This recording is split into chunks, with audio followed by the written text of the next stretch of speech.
Boa noite, doutores, boa noite, doutoras, nossos internautas, nosso grande grupo da família ANB, que nos acompanha todas as segundas-feiras, cumprimentando os nossos presidentes regionais, seus respectivos suplentes. Queremos fazer uma saudação também muito especial aos jornalistas que nos acompanham, notadamente o jornalista José Luiz, do jornal O Novo, da cidade de Novo Hamburgo, que tem a sua plataforma no Twitter. Também o meu irmão Domingos da Paz, além de advogado, também um jornalista há 50 anos. É brincadeira isso? E com isso queremos iniciar a nossa transmissão de hoje, dia 15 de maio de 2023, direto do Rio Grande do Sul, quando são 20 horas e 33 minutos. Hoje estava previsto também, perdão, hoje estava previsto também para participar da nossa live o doutor Hermenegildo Ribeiro Alberto, nosso presidente regional do estado do Piauí, mas ele teve problemas familiares.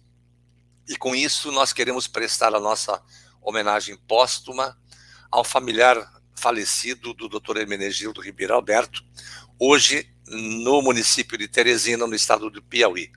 Portanto, externando o sentimento de passamento do familiar, rogando ao Deus, nosso grande arquiteto supremo, que acolha seu filho em seu reino, certo de que a pessoa que se foi tenha alcançado a paz consciencial para descansar das lutas vividas enquanto esteve aqui entre nós, como todos nós um dia haveremos de partir. Que descanse em paz o familiar do Dr. Hermenegildo Ribeiro Alberto. A ANB também leva a conhecimento dos seus filiados o início das tratativas de convênios com instituições de pós-graduação em Direito Militar. Para quem é simpatizante dessa matéria, a direção nacional da ANB está tratando do convênio que deverá ser finalizado em breve, e este convênio traz alguns benefícios econômicos para aqueles filiados da ANB que queiram cursar e fazer um curso de pós-graduação em Direito Militar. Vale a pena a construção do conhecimento para sair da ignorância das trevas. Então, em breve estaremos disponibilizando os contatos e até mesmo a instituição com que estamos lidando. Na live de hoje também vamos traçar um pouco da questão das agendas do Brasil que integra a OCDE, ou integrará a OCDE. Que a partir da integração do Brasil àquele órgão, o governo deverá adequar o Estado brasileiro a inúmeras correções administrativas. Gente, creio nisso. Claro que nós não vamos esperar, é evidente que não, mas é um caminho também muito promissor para o direito no Brasil. E essas correções administrativas têm várias áreas e vários pontos citados no relatório apresentado pela OCDE ao tempo do presidente Bolsonaro e que continua em curso, né? E emitido pelo órgão internacional para que o Brasil se adequasse à condição de ser membro da OCDE. E são estas, entre outras, obviamente, as sugestões que a OCDE sugere ao governo brasileiro. Reavaliar a obrigatoriedade da inscrição na OAB para o exercício da advocacia. Eles entendem que o livre exercício é prerrogativa número 1 para toda e qualquer atividade econômica. Reconsiderar a exigência de que advogados estrangeiros tenham que passar pelo exame da OAB, ou seja, exame de ordem, né? Considerar a possibilidade do exame de ordem ser realizado por autoridade pública independente, ao invés da OAB. Isso é considerar, não que se faça. Mas, de qualquer forma, é uma maneira de tirar isso de alguém que não está preparado e nem habilitado constitucionalmente para isso. Teria que haver uma nova legislação que fizesse essa adequação. Considerar a retirar as restrições à atuação de um membro advogado em diferentes estados da federação, as seccionais da OAB. A ANB já aboliu, no novo estatuto da ANB, já está abolida essa possibilidade.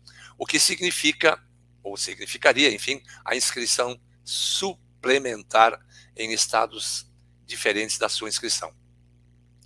Reavaliar a obrigatoriedade da inscrição na OAB para o exercício da advocacia, entidade comumente como responsável pela manutenção da inscrição dos advogados em nível nacional.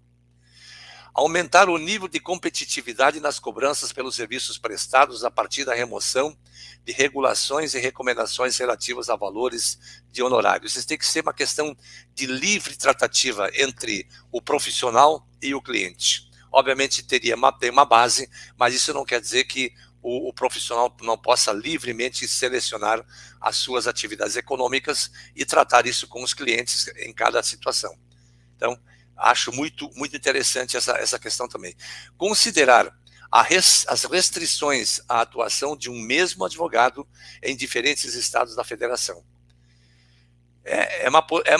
São várias as reivindicações. E reavaliar também a obrigatoriedade da inscrição na OAB para o exercício da advocacia, entendida comumente como responsável pela manutenção da inscrição dos advogados em nível nacional. Olha, aqui está a chave, a pedra de toque. Quando você abre espaço, é que nem lá nos Estados Unidos, que depois o doutor Robson Ramos pode nos falar um pouco sobre essa questão da aba, né? Você não pode ter o monopólio de uma profissão. Dizer que se você só pode trabalhar se você tiver um monopólio de inscrição em uma entidade. Isso é factoide, isso é ridículo o que nós estamos assistindo no Brasil. Isso é característica de um país de terceiro ou quarto mundo. Subjugar as pessoas legalmente habilitados pelo próprio Estado, o Estado oferece o curso, o Estado habilita o profissional, o credencia para o exercício profissional e tem uma entidade do submundo das trevas que vem e diz, não, você não pode fazer sem eu te avaliar. E ela não participa do processo de formação. Então aqui isso me parece é uma questão bem relevante isso. Aumentar o nível de competitividade nas cobranças pelos serviços prestados a partir da remoção de regulações e recomendações relativas a valores dos honorários. Volto a dizer mais uma vez, livre concorrência. Acabar com o impedimento à associação entre a advocacia e outros tipos de empreendimento comercial. Isso significa, se um contador quiser abrir um escritório com um advogado, né, ou um psicólogo querer abrir para fazer uma análise com o seu cliente do advogado, qual é o problema disso? Né? Então, existem certas reservas que são absolutamente inaceitáveis nesse mundo moderno. Remover restrições consideradas desnecessárias, entre as quais é a citada proibição de anúncios e propagandas de serviço de advocacia. Atualmente cabe. Então, quem faz essa proibição é aquela situação dita naquele estatuto que não existe, né? Absurdamente, a OAB coibir esse tipo de publicidade é outra insanidade que nós estamos assistindo dia após dia. Ou seja, em síntese, o Brasil realmente cumprindo os critérios apresentados como requisitos para participar da OCDE, isso com certeza inviabilizaria a existência da prova da ordem hoje, pelo menos na forma como ela é atualmente, e de como a OAB atua até agora. Pois bem, esse é o entendimento de há muito esposado pela ANB. Aliás, em toda a sua luta tem tratado dessa matéria. Como verdadeira entidade legalmente existente, constituída com estatuto registrado, com inscrição regular na Receita Federal do Brasil, além de agora, em breve, o registro do Estatuto do Conselho da Associação Nacional dos Advogados Brasileiros, órgão que congrega e coordenará a estrutura de ofício da atividade da advocacia em nosso país, entidade correlata. Por fim, informar os nossos filiados e diretorias regionais do andamento das ferramentas digitais em construção que irão revolucionar a situação da advocacia, dos advogados e advogadas do nosso país. O site e o banco de dados estão praticamente concluídos, faltando apenas algumas adaptações. O Matheus era para participar da nossa live de hoje, mas eu, em contato com ele há pouco, ele disse, olha, não vou chegar em tempo ao meu domicílio, então hoje vai ficar um pouco impossibilitado de a gente participar. Mas seguramente semana que vem ele estará presente entre nós. E eu quero aqui também trazer uma outra informação, que eu conversei hoje com a Cassandra Marie. Nós vamos tentar fazer uma live com ela no nosso canal aqui também. Eu acho que todos nós precisamos nos abastecer de informações. Nós estamos ainda, apesar de sermos muito estudados e muito preparados para o enfrentamento do direito, mas em algumas áreas ainda existem sombras. e sombras que nos não permitem enxergar, né? E isso precisa ser descortinado. E a Cassandra tem, ela, como ela é francesa, né, e atua, foi funcionário, servidora da ONU de 2006 a 2009, ela tem muita contribuição que poderá nos trazer no mundo do direito. E eu acho que vai ser um presente para todos nós, se a Cassandra aceitar o convite. Tenho certeza disso. E para tratar dessa bancada, desses temas de hoje, a selvageria, vamos assim admitir, a selvageria da formação acadêmica até a entrega do profissional ao mercado que se curva às ilicitudes. Depois o Dr. Robson Ramos e o Dr. Domingos da Paz vão nos brindar com seus comentários sobre o tema que nós temos que corrigir. E em breve nós vamos também tratar do nosso segundo Congresso Nacional da ANB. Estamos ainda estudando se faremos em Brasília ou se faremos no município de Gramado, no Rio Grande do Sul. Com tantos exemplos que nós temos aqui, o Rio Grande do Sul, né, em sua essência, como é o nascedouro, né, dessa mobilização, achamos importante, mas vamos ouvir a opinião de todos os nossos internautas, nossos diretores regionais, nossos presidentes, os nossos suplentes, enfim, todas as nossas diretorias regionais para que opinem sobre essa matéria. Mas é possivelmente que aconteça no final do mês de novembro deste ano. Dito isso, convidamos para ingressar no estúdio, como já estão vendo aí nosso painel, Dr. Robson Aparecido Ramos, nosso advogado constitucionalista, Dr. Domingos da Paz, jornalista, advogado, e além de presidente da Comissão Nacional de Combate à Corrupção.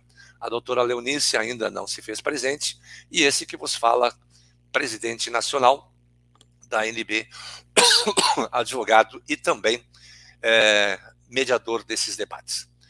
Doutor Domingos da Paz, meu irmão, muito boa noite, seja mais uma vez muito bem-vindo. Boa noite, Carlos, tudo bem, doutor Carlos? Boa noite, doutor Robson, tudo bem? E boa noite aos nossos colegas, os nossos amigos aí que estão na plataforma, né? E os internautas que assistiram depois o replay, né? E que Deus nos abençoe aí, que tenhamos uma caminhada muito aproveitosa, né? Para que a gente saia daqui bem informados e mais glorificados do que nunca. E boa noite, a doutora Leonice, acabou de entrar. É isso aí. Daqui a pouco nós voltamos. Maravilha. Doutor Robson Ramos, muito boa noite. Mais uma vez, muito obrigado. Dr. Robson Ramos é um advogado, constitucionalista, estudioso da matéria do direito constitucional, e para nós sempre é uma honra muito grande contar com seu conhecimento em nosso meio. Boa noite, doutor. Boa noite a todos os colegas, doutora Leonice, seja bem-vinda, doutor Domingos, doutor Carlos, e aos nossos colegas que estão nos prestigiando com a audiência deles.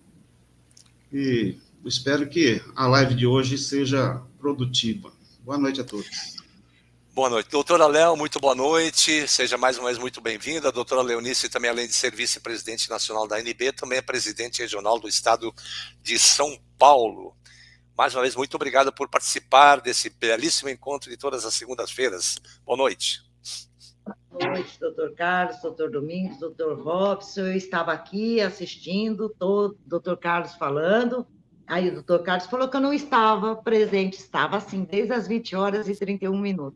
Boa noite a todos, doutores e doutoras do nosso Brasil, e com certeza será mais uma live de muita informação e produtiva, com certeza.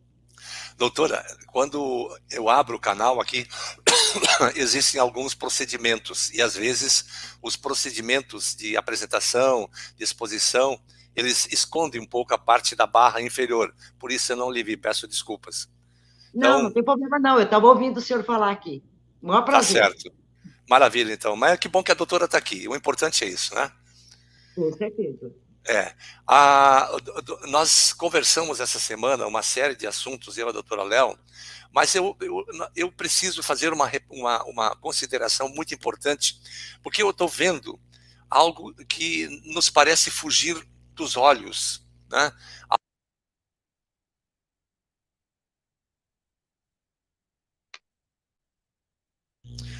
Parece que é algo que a mídia está tentando acobertar com cortina de fumaça aquilo que está realmente acontecendo.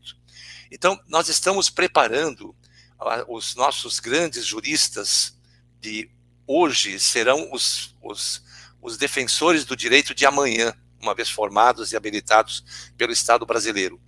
Mas o que nos chama atenção, e nós queremos nos debruçar sobre isso hoje, é para que nós, advogados, convidemos os jovens a participar, interagir com a ANB, para que eles saibam que nós precisamos mudar o rumo da advocacia no Brasil. Porque muitos desses jovens que estão ingressando nas faculdades hoje serão os juízes, desembargadores, os ministros de amanhã. Será que nós estamos criando militantes esquerdistas, comunistas em nosso meio? Ou nós estamos criando apenas submissão de operadores do direito à vontade de um soberano, Dr. Robson Ramos? Para onde vai o direito no Brasil? Boa noite, doutor Carlos. O problema, eu acho que ele não vem nem só do Brasil. O problema nosso costuma ser importado, ele vem de fora. Então, até no exterior, existem livros que falam exatamente sobre este problema dos conceitos e dos vocabulários, a mudança que existe nos termos, nos vocábulos. Eu estava lendo outro dia um livro que falava sobre democracia, e o título é Teoria da Democracia, de 1961, esse livro. E lá já se falava sobre esse problema do significado que as palavras vão sofrendo, as alterações nos significados, de modo que começa a criar uma torre de Babel. Então, as pessoas não sabem mais o que estão falando, porque os significados originais são substituídos e começa a haver uma confusão. Inclusive, tem uma frase de um Tocqueville, um filósofo. Ele acredita que essa confusão no significado ela favorece os déspotas e os aproveitadores, né? Aqueles, deixa eu ver o termo que ele utiliza, os demagogos. Então, essa confusão no significado dos termos favorece os déspotas, os tiranos e os demagogos, porque isso faz com que ninguém consiga entender o que se está falando, porque o significado das palavras vai sendo alterado. E isso acontece no direito, principalmente, né, dentro das faculdades. Os jovens começam a aprender coisas que não têm aquele significado que tinha originalmente. Então, é aí que está o grande problema que nós estamos hoje enfrentando, está justamente na linguagem. Nós podemos estar falando do mesmo assunto, mas entendendo coisas diferentes, porque utilizamos um vocábulo que, para mim, tem um significado, para o doutor Domingos tem outro, para o senhor tem outro, para a doutora Leonice tem outro. Então, esse é um grande problema que nós temos na educação. Então, o jovem sai de lá confuso. Ele realmente sai confuso, porque tudo que ensinam para ele, quando ele, mais tarde ele vai adquirir experiência e outros conhecimentos, ele entende que não aprendeu nada na faculdade. Porque, em geral, quem entra na faculdade pela primeira vez é jovem. É muito jovem, é o primeiro curso, não no nosso caso. A gente já tem uma certa idade, a gente já fez 2 ou 3 faculdades. Então, a gente tem uma experiência para entender os livros, né, antigos, e a gente compara o significado original com os que tem hoje. Então, esse é o grande problema da educação. Então, nós precisamos nos esforçar para tentar modificar essa visão, das pessoas sobre o significado das palavras, tentar trazer de volta os conceitos originais para que as pessoas consigam comparar e tirar conclusões lógicas. A maioria das vezes, as decisões das pessoas não são racionais, são emocionais. As pessoas se apegam a esta ou aquela definição sem que isso tenha passado por um exame racional delas próprias. E aí nós vemos esses advogados defendendo conceitos que, para nós que temos uma vivência maior, parece absurda. E para ele parece natural. Então esse é o nosso grande problema hoje. Dr. Robson, Dr. Domingos da Paz, alguém, ou qualquer um da bancada, alguém já leu o livro de autoria de Johannes Messner, um filósofo alemão, sociólogo alemão? Foi uma vez, desde que eu me lembro, por estudante de direito, depois de formado, uma única pessoa, um único jurista citou o nome dele, que foi o Ives Gandra da Silva Martins. Nunca vi outro jurista falar do nome de Johannes Messner. Quem puder, leia o livro dele, de sociologia. É extraordinário a lição de comportamento, de atitude e de ação do ser humano. Nesse nosso universo, Dr. Domingos, nós temos a submissão do advogado às ilicitudes, ele se cala, silencia diante...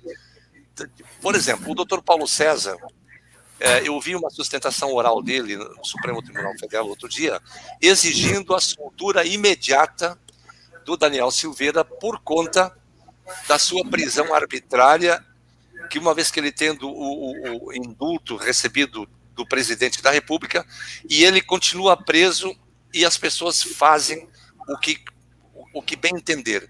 Vilipendiaram a Constituição, vilipendiaram o processo penal, extirparam o Ministério Público na representação penal. Que advogados nós estamos formando? Ou tem algo por trás disso tudo, meu irmão? Então, boa noite aí aos nossos amigos e amigas, aos advogados e advogadas. Eu vou fazer o seguinte, se o doutor Carlos permitir, eu vou dar uma palhinha do livro que eu estou terminando de fazer. Estou na revisão do livro. Manda bala, pode tocar. Estou na revisão do livro, então agora está na fase da formatação e configuração do livro. Então, esse livro, eu tenho certeza, pioneiro, né? Vai abrir fronteiras e vai esclarecer muitas coisas que estão no oculto, né? E aquilo que Bolsonaro falava, João 8,32. A verdade... Conhecereis a verdade. Conhecereis a verdade, e a verdade vos libertará. Vai ser revelada. Então, é assim, quando você fala do direito, da medicina, não importa do qual, por trás disso, até hoje eu procurei a doutora Leonice, que eu precisava de uma informação para configurar um assunto dentro do livro.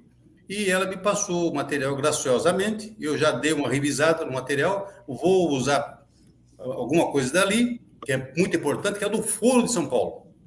Então, isso que nós estamos vivendo aqui, você tem que voltar para o Foro de São Paulo. Por quê? A educação, Foro de São Paulo. A medicina, Foro de São Paulo. Tudo dentro do Brasil, você volta para o Foro de São Paulo. Por quê? Tem que lembrar que em 1989 tivemos eleições gerais. E o vencedor das eleições era o Collor de Mello.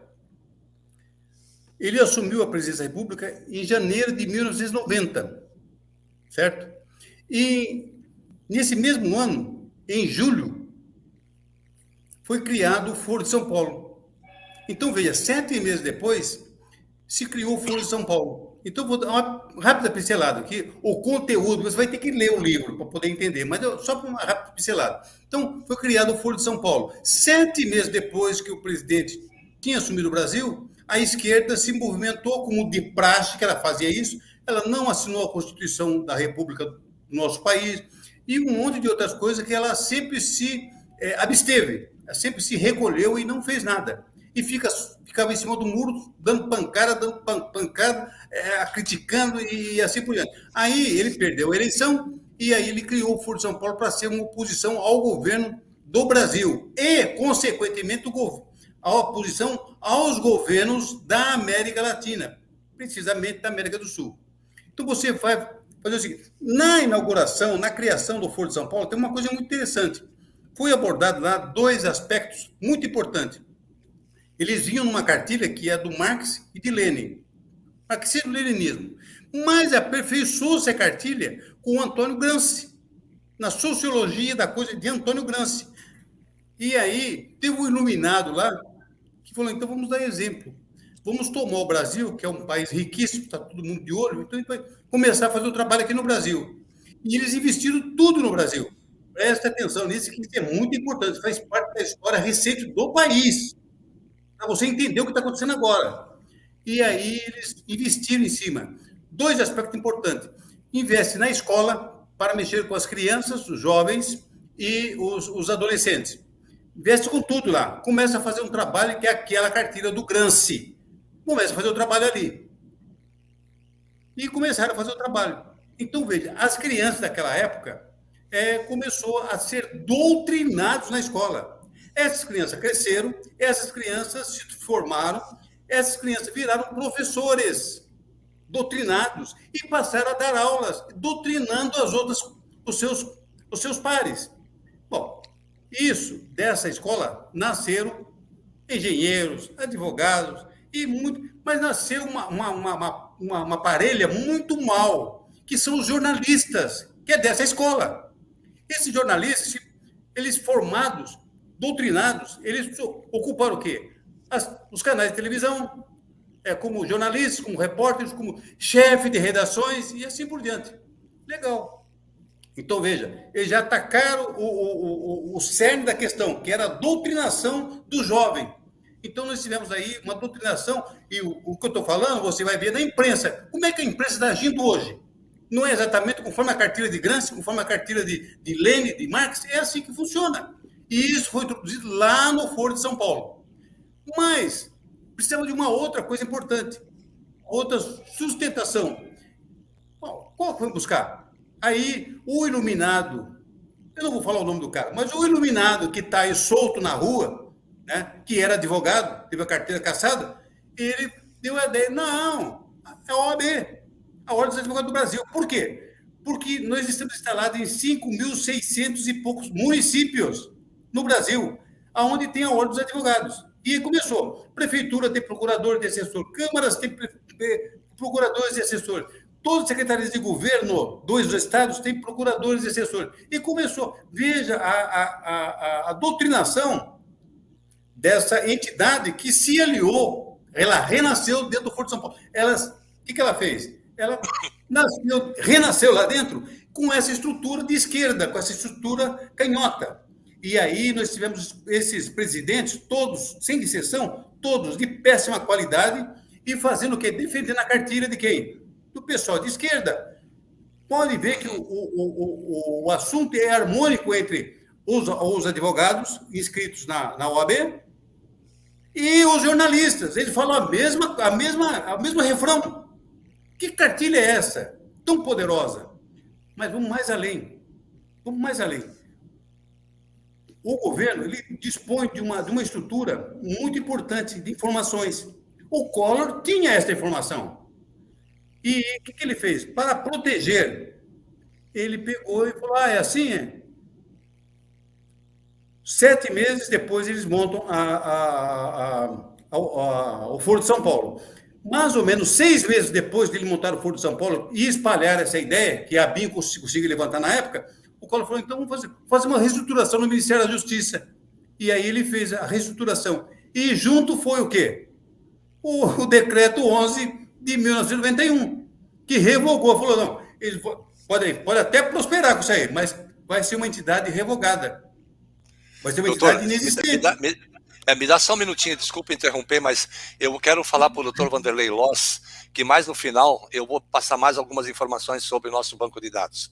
Tá bom, doutor Vanderlei? Fica tranquilo que até o final nós vamos falar um pouco mais sobre isso aí. Desculpa, mestre, consiga. Não, é importante. Então, veja bem, ele, em retaliação, o que o Foro de São Paulo fez, ele fez uma reestruturação no Ministério da Justiça. E nessa reestruturação, não foi através de uma reestruturação no Ministério da Justiça que foi intrujado no Jabuti? Não foi lá? No artigo 18? Fazia o quê? Não era a Corte de Apelação que se cuidava aquele decreto? Então, agora ele fez um outro decreto, 11, que era a reestruturação do quê? Do Ministério da Justiça também. E ele, junto, ele colocou o quê? O decreto 11, de 18 de janeiro de 91, que é a revogação do quem? Da criação da defunta. Então, veja bem, procurado o Collor, por várias oportunidades, ele sempre se negou a falar. Ele falou, olha, tudo que eu tinha que falar já foi falado. Tudo que eu tinha que explicar já foi explicado. A única coisa que eu posso falar é que foi reestruturado o Ministério da Justiça. Agora, se a OAB entrou no meio, é porque ela fez parte disso aí. Que parte? Porque ela nasceu lá no Jabuti, dentro do Ministério da Justiça. Então, tem que morrer pelo Ministério da Justiça. Então, veja, nós temos hoje advogados que estão preparados para serem realmente advogados. Nós temos médicos, nós temos engenheiros que estão preparados para serem médicos, engenheiros e assim por diante. Toda profissão tem essas qualificações de gente boa e gente ruim. Não tem como você separar o joio do trigo, tá certo? Agora, o nosso direito no Brasil, há muito tempo deixou de ter segurança jurídica. Há muito tempo. Por quê? Porque hoje, quem deveria de tomar conta exatamente dos princípios constitucionais foram os primeiros a rasgar a nossa Constituição. Foram os primeiros a rasgar. E aí deram um péssimo exemplo. E desse péssimo exemplo, ninguém pode tudo. Doutores e doutores, ninguém pode tudo nesta vida. Ninguém pode tudo na estrutura do planeta Terra. Ninguém pode tudo. Nós temos um ministro que pode fazer tudo. Tem alguma coisa errada. Ou ele é psicopata, um tremendo doente mental, ou tem alguém por trás dele, pode fazer, tutelando o que ele está fazendo. Pode fazer que eu aguento, pode fazer. E nós descobrimos quem está por trás disso. São os nossos militares. São os nossos militares que estão por trás dele. Pode fazer que nós garantamos, pode fazer. Então, veja bem, houve o negócio de 8 de janeiro? Houve. Só que aquela história está mal contada. Agora, na CPMI de 8 de janeiro, vai ser deslumbrado, vai ser mostrado para todo o Brasil e para o mundo inteiro o que aconteceu.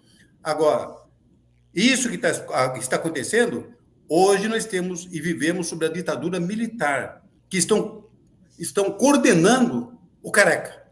Coordenando ele, faz isso, faz aquilo. Porque ninguém em sã consciência, nenhum ser humano em sã consciência faz o que esse moço faz. A não ser que tenha alguém atrás tutelando ele, vai que eu garanto. E quem garante isso é só quem tem armas.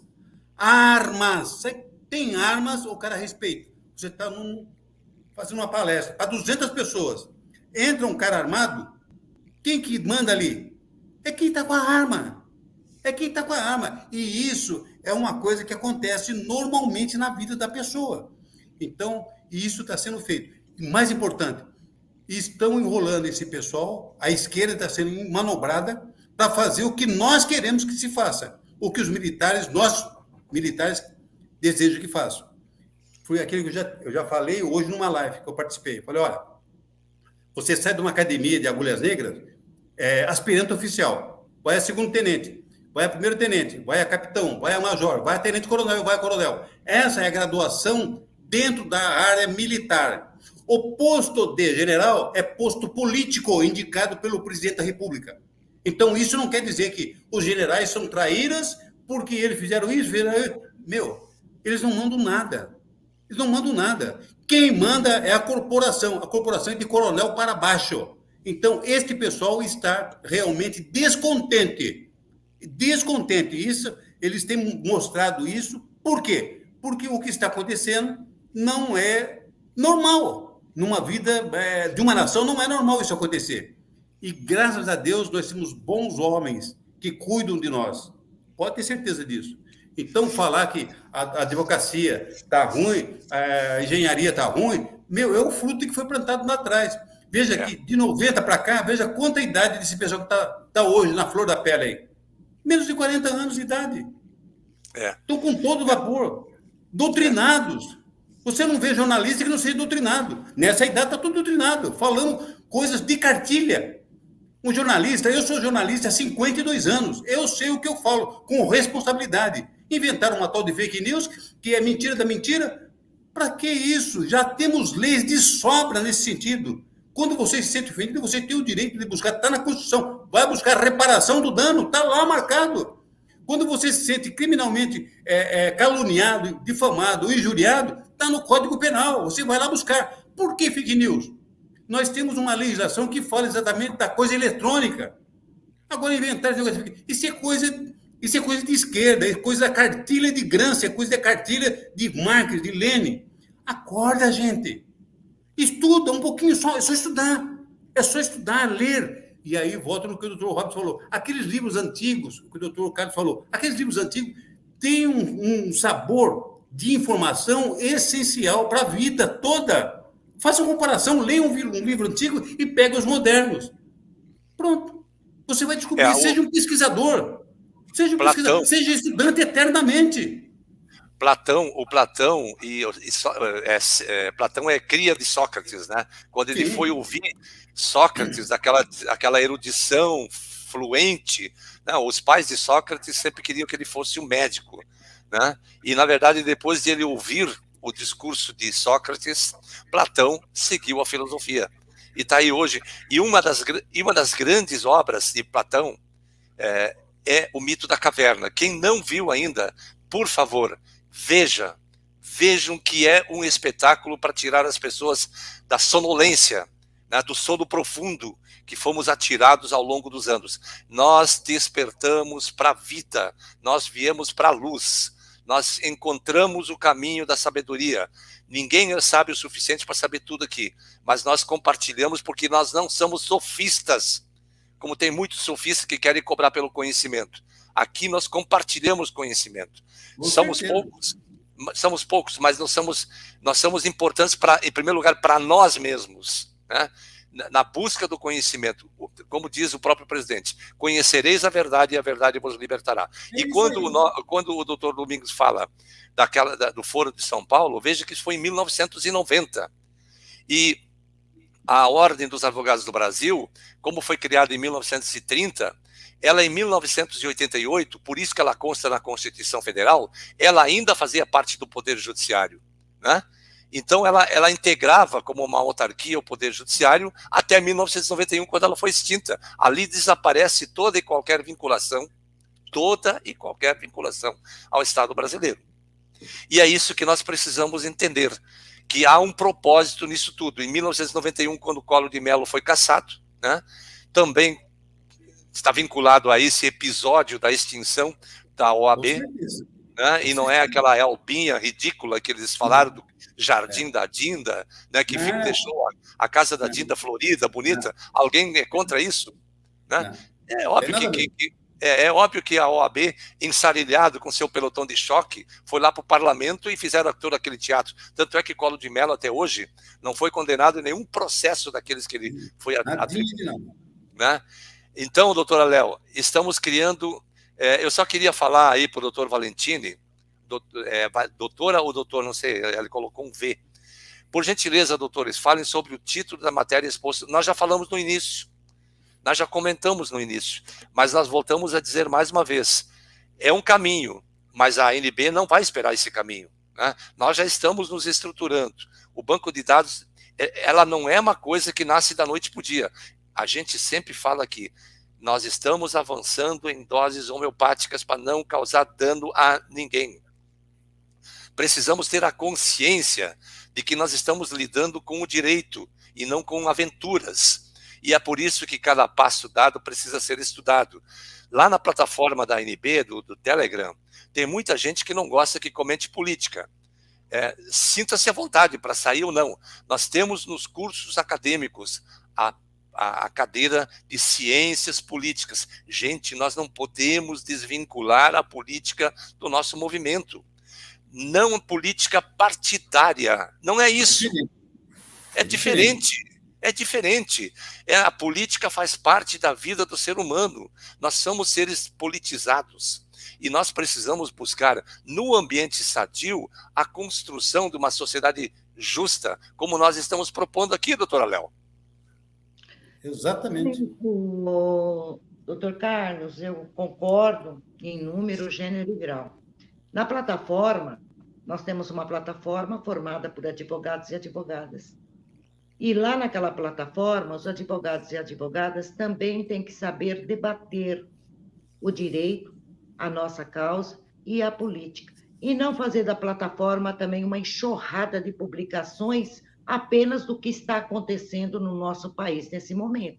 Nós sabemos, existem vários youtubers divulgando diversas narrativas mentirosas, você entendeu? Tem muita coisa que são advogados e advogadas e tem que começar a analisar, a ler, a não ver somente o título da matéria e despejar dentro da plataforma. Eu tenho apagado muitas coisas lá, eu tenho solicitado encarecidamente para que os doutores, antes de colocar qualquer postagem, leia a matéria, faça o vínculo daquela matéria à nossa causa, porque nós estamos lutando por um país, nós estamos lutando por uma liberdade profissional, estamos lutando pelo nosso povo brasileiro e é muita coisa envolvida. Eu sempre coloquei, não tem como nós afastarmos a política da nossa causa, e não tem realmente, porque ela não nasceu. Ela não nasceu no quintal da minha casa, no quintal da casa de vocês, ou seja, lá onde for, se não foi lá dentro. Esse crime todinho nasceu lá dentro, envolvendo política e políticos. Eu sempre coloquei que a política ela é muito bonita. Infelizmente, ela é usurpada pelo poder dos políticos. Fazem da política uma imundície. Uma imundície. E eu sempre tenho solicitado, ao postar qualquer matéria, faça o vínculo à nossa causa. Porque nós não estamos nessa situação... doutora? Que não foi através deles. Doutora, o doutor Jackson Andrade diz: a OAB não preenche as condições da ação no que trata da legitimidade do artigo 17 do CPC. Logo, é parte manifestamente ilegítima prevista no inciso 2 do artigo 330 do Código de Processo Civil, por ter sido extinta. Mas é isso que nós estamos falando já de muito tempo. Quando você atacar uma matéria proposta pela OAB, questione em preliminar de mérito, apresente a fundação dessa entidade. Infelizmente, voltando aí à questão dessa alienação, dessa doutrinação, que o doutor Domingos da Paz colocou muito bem fundamentado, há anos nós estamos levando essa informação. Tudo nasceu da doutrinação da Carta de Fidel Castro, Hugo Chávez e a Maduro, com a fundação do Foro de São Paulo. E o que eles fizeram na educação, desde a base lá embaixo, foi uma doutrinação de esquerda. Infelizmente, nós temos, não apenas dentro do direito, mas de outras matérias que têm a introdução também do direito, você entendeu? Uma doutrinação totalmente esquerdista, o que eles fizeram. E hoje, por mais que nós tentamos levar essa informação àqueles que estão na cadeira acadêmica, àqueles que estão saindo da cadeira acadêmica, nós tivemos vários exemplos, e um deles foi recente, que veio uma enxurrada de solicitação à ANB para que auxiliasse com o mandato de segurança para que eles pudessem entrar na correção de prova da FGV. Olha, a que ponto chegou essa doutrinação? Eles não conseguem analisar um provimento, que dirá uma falsificação de assinatura de um presidente da República, que dirá uma extinção, e esse crime que está aí. E todas as demais áreas têm que tomar conhecimento disso. Foi uma alienação, foi uma doutrinação que se iniciou lá em 1990, através do Foro de São Paulo, através da Carta de Fidel Castro ao Chávez para Maduro e Lula. Tenham e busquem. Quem é, se você pergunta hoje para um advogado inscrito na UAB, como surgiu a Ordem dos Advogados Brasileiros? Através de que decreto? Através de lei. Eles falam, não sei.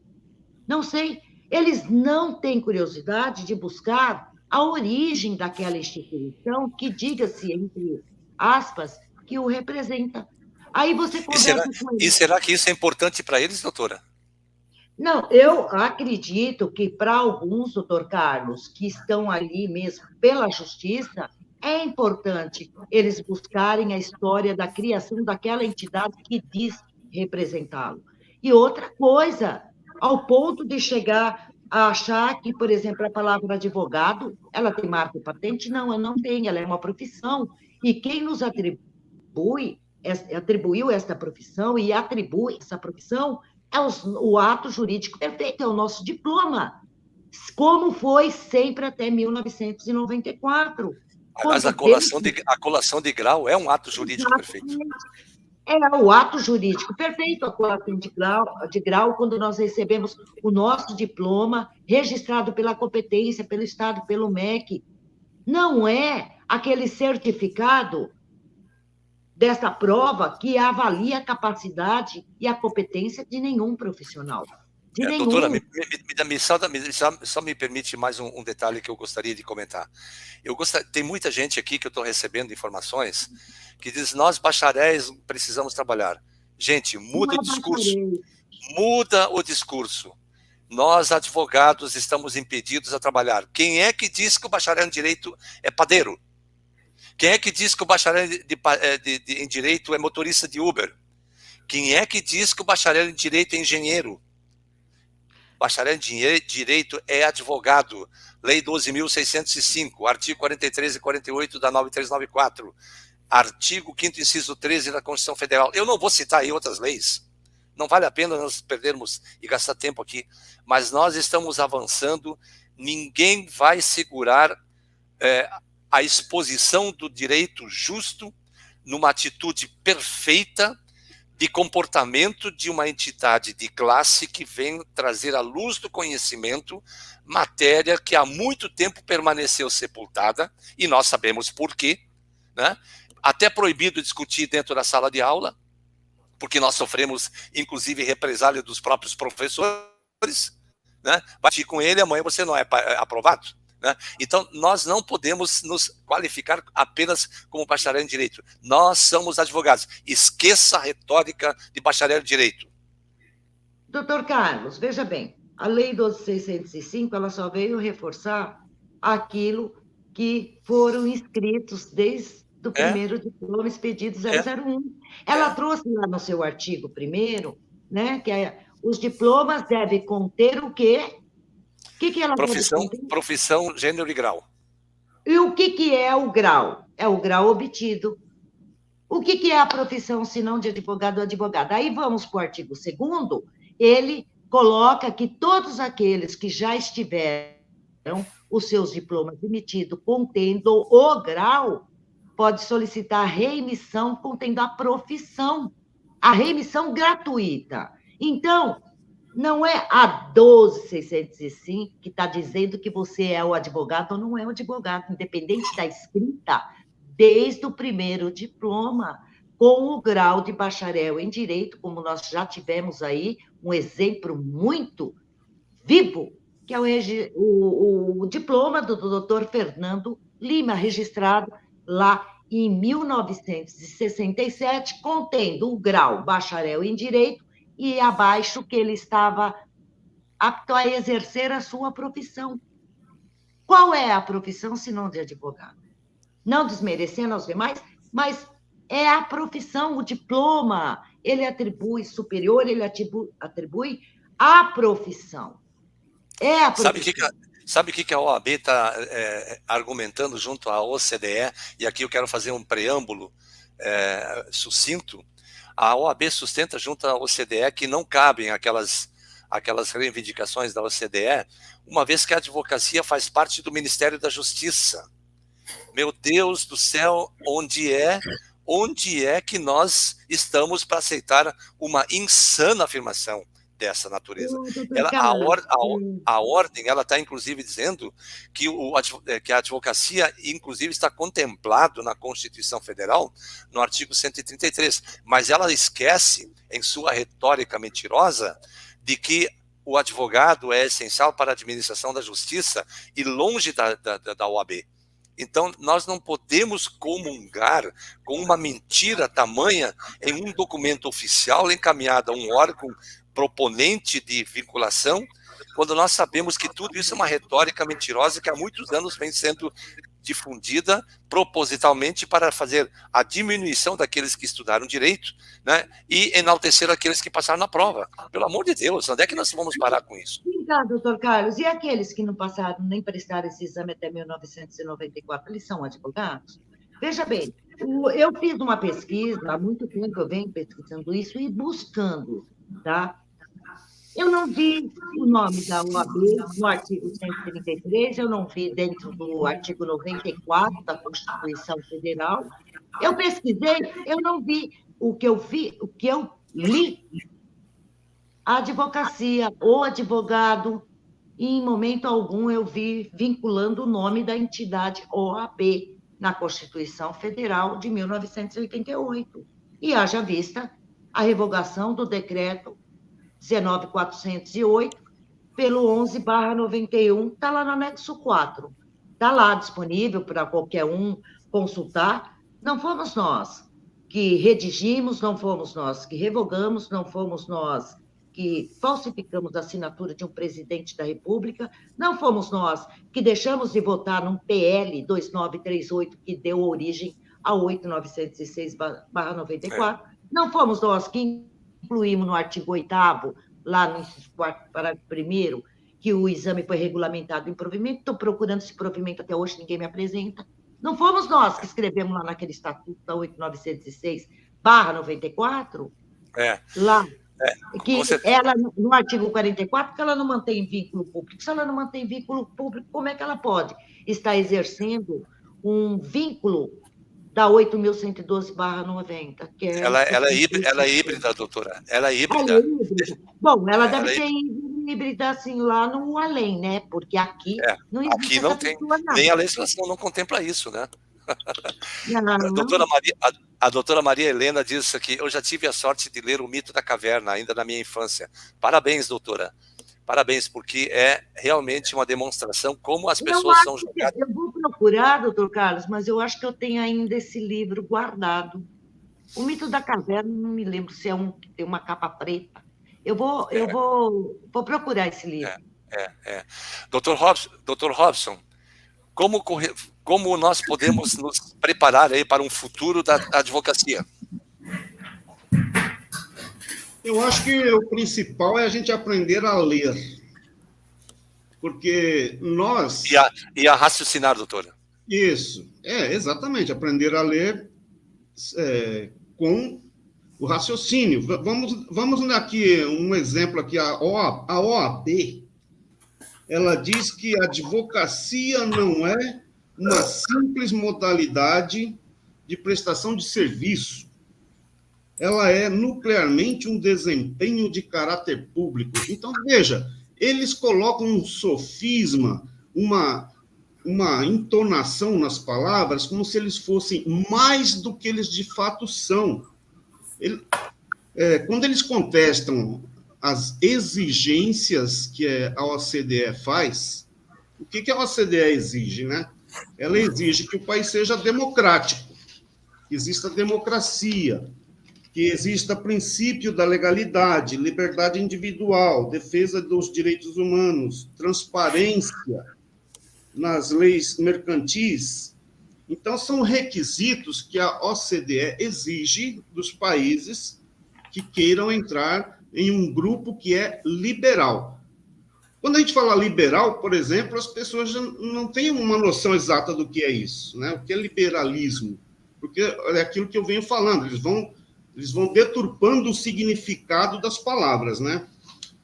Então, quando a OAB contesta as exigências da OCDE, dizendo que a OAB não é uma simples modalidade de prestação de serviço, então é o quê? Um poder público, um poder paralelo? Não é nada disso. Eles têm essa pretensão de ser um poder paralelo, um quarto poder.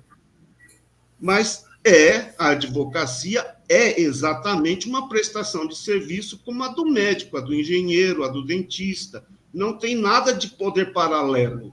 Isso é o que eles querem, induzir as pessoas a acreditarem que eles são mais do que as outras pessoas, né? As outras profissões. Sabe como se chama isso, doutor? Soberba. Exato. Mas por trás disso existe uma ganância, uma sede pelo poder, que já vem da época do Império. Eles sempre quiseram usar a advocacia como uma forma de abocanhar uma fração do poder de Estado.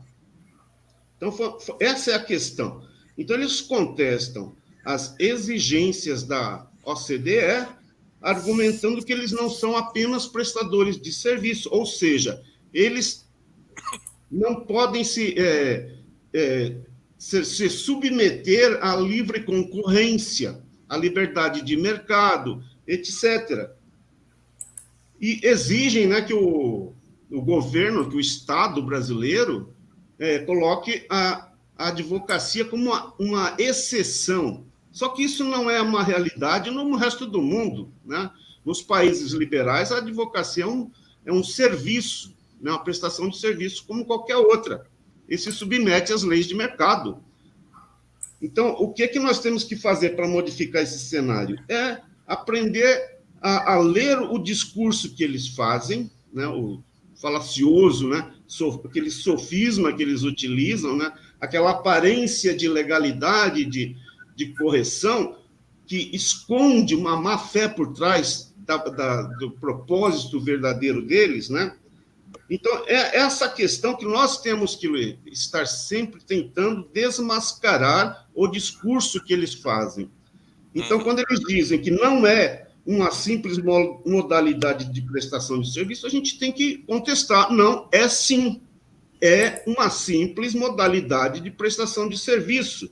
E, na verdade, um serviço que o cidadão deveria ter o direito de exercer diretamente, sem intermediários. Porque, como na Inglaterra, né? Exato. Você tem que ter o direito de peticionar os seus próprios direitos diretamente, sem intermediário. Aqui no Brasil, você precisa de um intermediário para requisitar os seus direitos.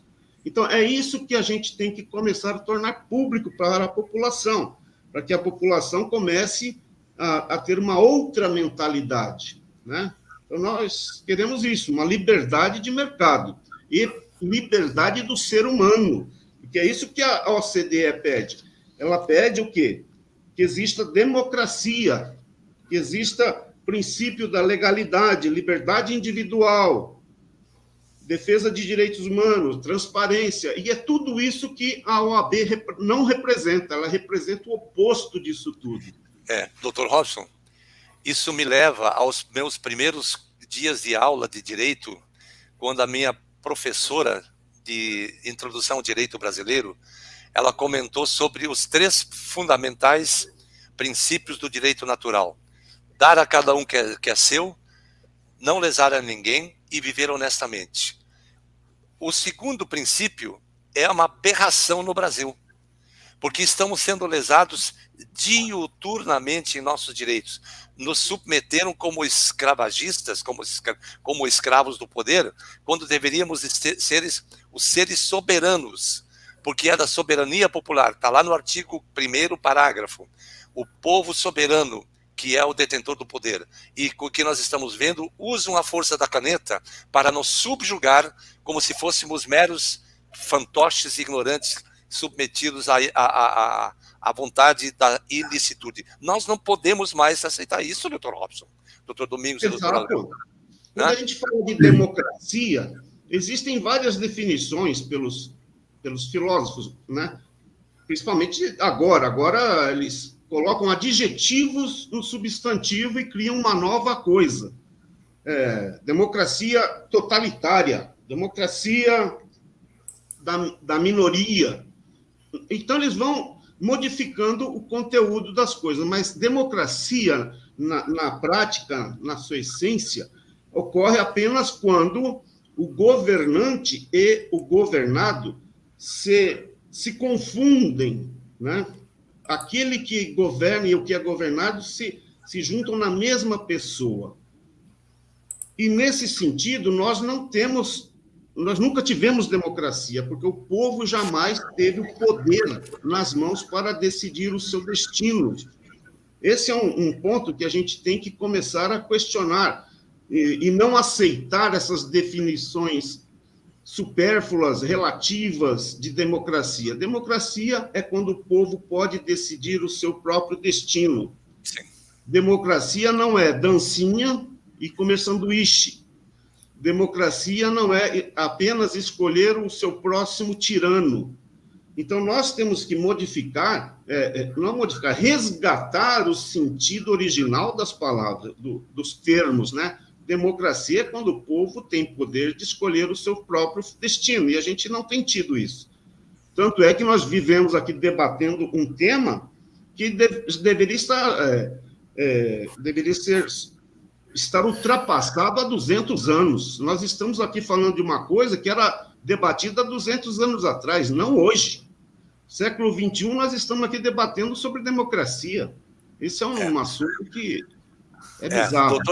A doutora Cristiane Costa de Oliveira, nossa vice-presidente lá do Rio de Janeiro, está também nos acompanhando, além do doutor Hermenegildo, que diz que está lá no velório, mas está ouvindo a live. Então, doutor Hermenegildo, nossos sentimentos aí pelo passamento do seu familiar. Doutora Cristiane, nós estamos tratando também com a Cassandra para ver se ela aceita o convite da NB para trazê-la na próxima segunda-feira para a nossa live em nosso canal. Vamos ver, acho para nós seria um presente muito importante para compartilhar alguns conhecimentos necessários. Doutor Domingos, nosso tempo, infelizmente, eu queria te perguntar algumas questões para ouvir o teu comentário exatamente sobre essa questão do teu livro, o que ele vai ter de conteúdo, assim, de uma forma muito sucinta, mas vamos fazer o seguinte, na próxima segunda-feira o doutor vai trazer uma síntese, tá bom? Desse seu livro. E eu quero também falar para os nossos internautas sobre a questão do banco de dados e do CNA. O site, segundo o Matheus está nos comentando aqui, o site possivelmente estará pronto já na próxima segunda-feira, ele vai estar no ar, né? Tem algumas características importantes de importação de dados do site antigo que deu problema, e é por isso que nós tivemos um pouco de dificuldade de colocá-lo no ar agora. O CNA, o Cadastro Nacional de Advogados Inscritos na NB, ele ainda vai sofrer algumas adaptações. Por que isso? Porque nós temos que tratar a questão da proteção geral da lei de dados, a Lei Geral de Proteção de Dados. Isso nós temos que ter muito cuidado, como volto a frisar o nosso comentário no início. Isso não é matéria fácil, nós estamos avançando. O doutor Domingos da Paz falou isso, a doutora Léo também já comentou isso numa outra live, que nós precisamos ter todo o cuidado, né? E o doutor Robson também já tem nos advertido em alguns momentos para que a gente tome essa medida de se revestir da segurança jurídica, para que lá na frente não tenhamos quedas, né? Então, isso que nós queremos fazer. O CNA está em construção, está praticamente pronto. Agora, atenção importante. Nós precisamos manter ele vinculado ao Conselho Nacional da Associação Nacional dos Advogados Brasileiros.